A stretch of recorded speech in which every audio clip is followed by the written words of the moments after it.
ever noticed that when it comes to human experience, things always tend to start out really inspiring, really incredible, almost like a high, and then it almost like falls apart. And the question is why? This happens to almost all human experience. For example, when it comes to relationships, relationships usually start out incredible. They're amazing, fresh, exciting. And then as time goes by, they start to get routine, boring, almost robotic. When it comes to eating food, when you start out a meal, every single bite is delectable.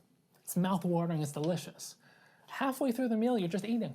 That same excitement that you once had just falls away, and the question is why? And this happens in life itself. When you're young, you have that energy, that excitement, the dreams, the ambition. And a lot of people, as they go through life, they start to lose that inspiration that they once had.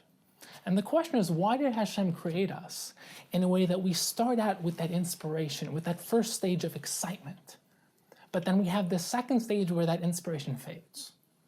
And this actually connects to a very famous Gemara in Nida, Daf Lamed Amud Beis. The Gemara says that when you were a fetus, you learned Kol HaTorah Kula, all of Torah, and you saw reality through a crystal clear lens. A malach was teaching you everything. You were in this angelic state of being.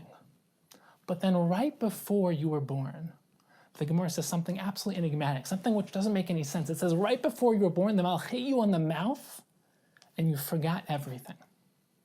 So the question is, why make you forget it?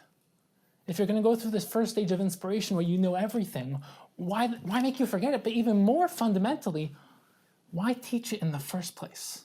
If you're going to make him forget it, if you're going to forget it, why did you have to learn it in the first place? So the Arizal, the Ramchal, the Vilna Gaon, and many other Jewish thinkers explain one of the most fundamental and deep principles. They say that every single process has 3 stages. The first stage is a gift. It's that inspiration, it's that high, but it's not real, it's an illusion. It's not earned, it's not something which you invested in and created, it's just a gift. And that's why it has to fade away, so that you can go through that second stage, which is building it yourself, which is creating that light in the darkness, which is going through the stage where it's difficult, where it's hard, where you have to build it. And then there's the third stage, which is where you're back at that original first stage, but this time, it's real. This time you earned it. This time you put in your effort, it's a manifestation of yourself. And this time it's real. And you can just think of it, you need that first stage. You need to know the destination. You need to know the goal. If you don't know where you're aiming at, if you don't know the end point, the goal, the destination, you can't achieve anything. I mean, just think, for example, let's say you have the greatest archman in the entire world, a person who can hit any shot with a bow and arrow. But if you blindfold him, even if he's just a couple feet away from the target, if you blindfold him and start turning him around, he's not going to hit the target because he has no idea where he's aiming. You need to know where you're aiming at if you're going to hit the target. It's a beautiful mashal, beautiful analogy. Just think about a father teaching a child to learn how to walk. When a father teaches a child to learn how to walk, the child, for the first time, is being lifted off of all fours, and for the first time, that child is walking on just 2 feet. And in that child's mind, it's ecstatic. Oh my gosh, like this is incredible, I can walk. But then, every single time the father teaches their child how to walk, what does the father do? The father lets go. And you can just imagine a child thinking that this is amazing, I can learn how to walk, and just when he feels excited, just when he feels like so close to his father or his mother, he feels betrayed. That father let him go, he falls to the floor. Why would he do that? And again, this happens, and again this happens, and every single time this child thinks he can walk and thinks he's building such a close relationship with his father or mother, the father lets go. Why? Because eventually when the father lets go, the child won't fall. Eventually the child will learn how to walk and will realize retroactively that it is only because the father let go that he was able to finally walk. The father was holding him so that the child can know what he's supposed to do. He can see the destination. But only once the father lets go into that second stage where you're by yourself and you have to build it yourself, only then can the child learn how to walk. And this is really how the Vilna Gaon explains the Gemara Nida and Daf Lamed Amud Beis so beautifully. he says that when you were learning Kol HaTorah Kula, it doesn't mean you were learning Chumash and Rashi. It means that you were learning your Torah. You were seeing reality with a crystal clear lens, but we're also seeing everything that you were supposed to become in your lifetime. Your Torah, your purpose, your tafkid, your potential, everything that you were meant to accomplish, which fits into the grander scheme of reality. But then you lost it because that's not real. You have to then come into this world to build it yourself, to choose it, to use your free will, your bechiras chafshis, to become and manifest who you're meant to become. And that's why the Vilna Gaon explains that you didn't forget everything you learned. You lost access to it. It's still there in your subconscious, but you don't have access to it. That's also why the Vilna Gaon explains that when you learn something deep, you don't have a feeling like you're learning something new. You have a feeling almost like you're recognizing it, almost like it's clicking. Why is it clicking? Because you did once learn it.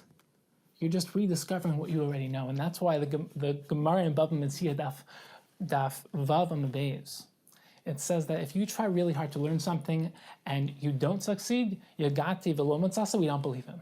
And if lo yagati matzasi, the person says, I didn't try hard and I succeeded, we also don't believe him. Only if he says yagati matzasi, I tried really hard and I succeeded. So the question is, why yagati matzasi? Metzia means something that you find. Why are we connecting succeeding in learning to finding a lost object? The Vilna Gaon explains because you are finding what was already inside you. You're not learning something new, you're relearning. You're doing chazara, you're resurfacing, you're rediscovering, and you're recognizing what was once there. And that's also why when it comes to education, you're not like a blank slate, like there's nothing in your mind. Your mind is tapped into reality. You're simply gaining access to what's deep within your own subconscious. And also this really opens up the whole concept of desire. Human desire, we desire things we've tasted.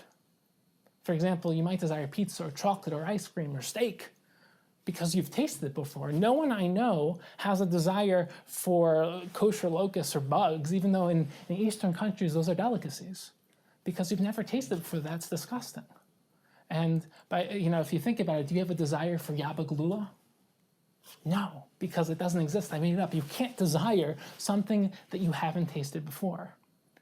And the reason why you have such desires, for example, marriage, the Gemara says that before you were born, you and your wife were one neshama, just like Adam and Chava were one androgynous, being one essence before they were broken up into two. You and your wife, before you were born, were one neshama. You're broken up in this world. The reason you have such a desire and craving to recreate that oneness is because at root, that's you. And that's also why we have such a desire for wisdom, for greatness, for meaning, for purpose. Because when you were learning Kol Torah Kula, when you were being shown your purpose, you had it, you tasted it. And you lost that first days of inspiration so that you can come into this world to create it and manifest it yourself. And that's why the Rambam famously gives the analogy that life is like walking through a forest at night in the rain when it's stormy and you can't see anything. And then there are flashes of lightning. And for a moment, everything is clear. You see reality, that's that moment of inspiration, but that lightning fades. And then you're left with the memory of that first stage of inspiration. Then you have to build your path, build your journey back to that original light. You have to build it in the darkness. So what we need to do is we need to grab hold of that stage of inspiration, that first stage, that gift. And then we have to learn to journey in that second stage to build it for ourselves. Because ultimately, we will get to that third stage, which is back to that original first stage, but this time it's real, this time it's earned, this time it's yours forever, because you built it yourself.